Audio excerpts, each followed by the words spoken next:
حبايب قلب ملولي عاملين ايه؟ يا رب تكونوا بخير يا حبايب قلبي. وحشتوني كتير كتير كتير، وحشتوني قد الدنيا بحالها.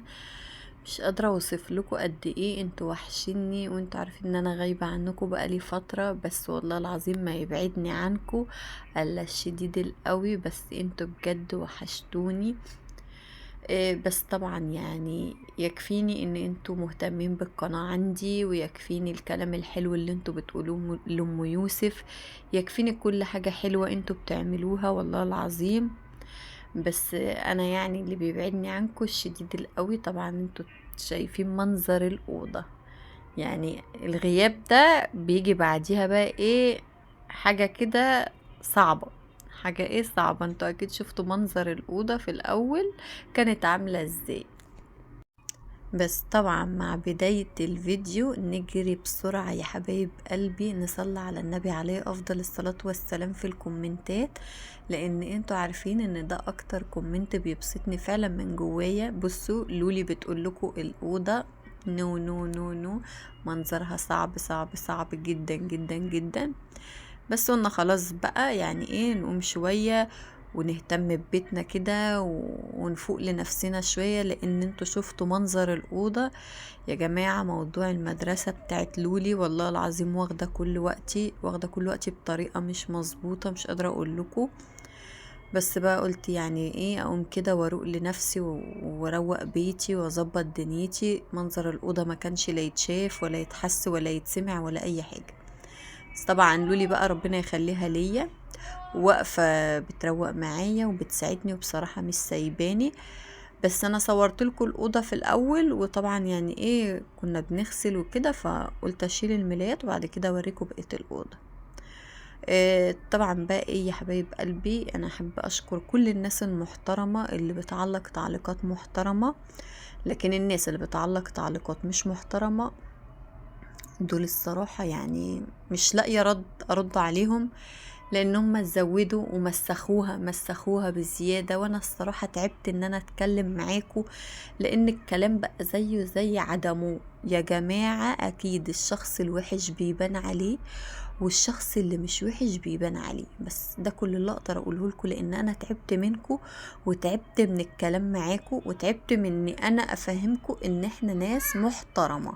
بس انتوا الظاهر بقى ايه، كل واحد فيه طبع كده، يعني اكيد البني ادم مش هيقدر يغيره له، والبني ادم الوحش بيبقى شايف الناس كلها وحشه زيه. بس ده كل اللي اقدر اقوله لكم، عشان انا تعبت. ثانيه واحده عشان لولي دخلت عليا يا جماعه، اشوف عايزه ايه وارجع لكم. معلش يا جماعه انا اسفه، بس يا لولي كده ايه ما بتسيبنيش في حالي، على طول نطلي زي العفريت. المهم سيبكوا بقى ايه من مواضيع الفاضيه دي، عشان ما نديش لناس اهميه هم ملهمش اي اهميه اساسا. المهم كنت عايزه اكلمكم في موضوع قبل كده، كانت واحده صاحبتي وعايزه تاخد رايكم فيه يا حبايب قلبي، لان انتوا رايكم بيهمني، وهي برضو ايه عارفه ان جمهور الملولي كبير وبيدي رايه في اي حاجه. انا صاحبتي دي فاتحه مشروع، انا مش هقول هو ايه المشروع، تمام؟ هي فاتحه بقى لها فتره، تمام كده. جت واحده صاحبتها فتحت نفس المشروع، وايه سابت الدنيا بحالها وراحت فتحت المشروع ده في نفس الشارع اللي صاحبتي فاتحه فيه. تمام؟ هي صاحبة صاحبتي، يعني صاحبتي فاتحة مشروع، صاحبتها بقى بس انا ما اعرفهاش بصراحة. صاحبتها بقى فتحت، سابت مشاريع الدنيا كلها وسابت شغل الدنيا كله وراحت فتحت نفس المشروع اللي صاحبتي فاتحاه. تسكت على كده؟ لا. كل ما تعرف مثلا ان صاحبتي جابت منتج تروح تجيب زيه، كل ما تعرف ان صاحبتي راحت تجيب حاجة تعمل زيها، كل ما تعرف ان صاحبتي مثلا مع زبونة معينة عملت موقف جدعنة ولا عملت حاجة تروح تعمل زيها. جابت مثلا حاجة جديدة عشان الزباين يجولها ويجوا المكان بتاعها ويتشدوا للمكان بتاعها، تكتشف ان هي عملت زيها. بتحاول ان هي مثلا تعمل دعاية اكتر منها عشان تسرق الشغل منها. يا جماعة الارزاق دي بتاعت ربنا، انا عارفة ان الارزاق بتاعت ربنا، واكيد لو صاحبتي ليها رزق هيجي لها، لو صاحبتها ليها رزق هيروح لها. بس المشكلة هنا ان هي يعني هي ليه يعني ليه بتعمل كده؟ طب ما انا ممكن اعمل حاجات مختلفة. ليه التقليد عمره ما كان حاجة كويسة، يعني التقليد عمره ما كان حاجة كويسة. طبعا انتم مركزين الكركبة اللي في الأوضة عندي والبهدلة والألعاب بتاعت لولي مرمية في كل حتة والدنيا بايظة قد ايه. انا عايزاكم تسمعوا الموضوع بتاعنا وفي نفس الوقت تركزوا كده انا بعمل ايه وماشية خطوة خطوة في الأوضة، لأن الأوضة مكركبة كركبة صعبة جدا جدا جدا. كل دي ألعاب لولي. المهم يعني انا اللي عايزه اوصله لها من هنا من رسالتي من الفيديو، وفي نفس الوقت صاحبتي عايزه تاخد رايكم تعمل ايه. تقفل المشروع خالص عشان تريحها، يعني عشان تريحها وتسيب لها المجال. تقفل المشروع خالص عشان هي تستريح. يعني احنا مش فاهمين. الارزاق دي بتاعت ربنا، انتي لو عملتي ايه والرزق مثلا هيروح للي قدامك هيروح له، الرزق هيجيلك لو ما عملتيش حاجه خالص. تمام.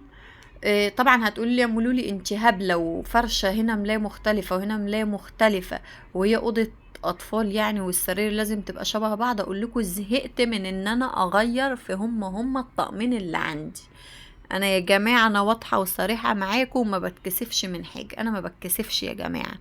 انا الاوضه دي ملهاش الا طقمين بس شبه بعض، واحد موفي واحد بينك، على راي لولي بينك. فانا ما عنديش الا هما اللي الطقمين اللي شبه بعض اللي بغير فيهم للسريرين. فالصراحه مليت واتخنقت، فقلت بصي بقى مش لازم يبقوا شبه بعض، بلاش ايه نبقى ناس كده روتينيين وتقليديين. لا، إيه فك الروتين شويه وفك التقليدي شويه وايه غيري في الملايات عادي، مش هيجرى حاجه. يعني السراير مش هتقول لا، هي السراير هتقول لا لو فرشنا هنا ملاية مختلفه وهنا ملاية مختلفه. بس عشان فعلا انا والله العظيم مليت من ان انا هم يعتبر ملايتين لونهم بينك وملايتين لونهم موف، هم دول الطقمين الوحيدين اللي شبه بعض في الاوضه دي. فعشان كده بقى قررت ايه، الملايات دي طبعا بتبقى صغيره اصلا على السراير الكبيره، فقلت خلاص هفرش البنك، يعني واحده من البنك هنا واحده حمرا هنا. بس مش دي البنك اساسا بتاعت الاوضه دي، بتاعت اوضه يعني بتاعت سرير من السراير الكبار. بس انا قلت افرشها بقى ايه هنا الصراحه شكلها حلو قوي، عجبتني قوي شكلها هنا. لو حلوين قولوا لي شكلهم حلو يا مولولي، وعادي التغيير مطلوب والاختلاف عادي برضه. المهم صاحبتي عايزه تاخد رايكم تعمل ايه الخطوه اللي ممكن تاخدها معاها. هي طبعا محرجه ان هي تتكلم معاها، محرجه ان هي تقول لها يعني الرزق ده بتاع ربنا، انت يعني بتخطفي الرزق مني. يعني ما هي معناها كده، ما هي لما تيجي تفتح في نفس الشارع وتعمل نفس الحاجات اللي هي بتعملها. يعني مثلا عرفت مثلا ان صاحبتي عملت جروب عشان مثلا ايه الناس اللي بيجولها المشروع بتاعها وكده يبقوا على الجروب، يعرفوا الاسعار يعرفوا المنتجات يعرفوا الكلام ده. هي تقوم رايحه عامله جروب إيه مثلا تعمل اعلان بره عند المحل بحاجات مثلا شكلها مختلف وكده عشان تشد الناس، تقوم هي رايحه عامله نفس الحوار. طب مثلا انت ما بتعمليش الافكار دي منك لنفسك ليه بتستني مثلا هي تعملها وانت تقومي مقلداها؟ التقليد مش حلو، يعني ان انا اقلد اللي حواليا مش حلو. ليه ما خلينيش مثلا مختلفة؟ ليه ما يخلينيش مثلا ان انا اعمل حاجة باختلاف، حاجة بين تفكيري انا، حاجة مثلا انا اخترعها، سواء كلمة سواء موقف سواء حاجة انا اخترعها كده مني لنفسي. لكن ان انا مثلا اقلد اللي قدامي ده مش حلو، والناس بتبقى فاقسة الموضوع. فاهمين انا اقصد ايه؟ الناس بتبقى فاقسه اللي قدامها ان ده بيقلد اللي قدامه، وبالذات بقى لو شخص عارف الشخص ده فبيبقى فاقس ان هو بيقلده. طب ليه ما انا اخلي عندي مثلا شخصيه واخلي عندي افكاري الخاصه بيا واخلي عندي مثلا مواقفي الخاصه بيا واخلي عندي مشروعي كده اعمله بطريقتي انا بتفكيري انا. فاهمين انا اقصد ايه يا حبايب قلبي؟ فطبعا هي رأيها يعني رأيكم يهمني وبرضو يهمها، لان انا قلت لها انا الصراحة بحب اطلع اخد رأي جمهوري بيفيدني وبيقول لي برضو رأيه.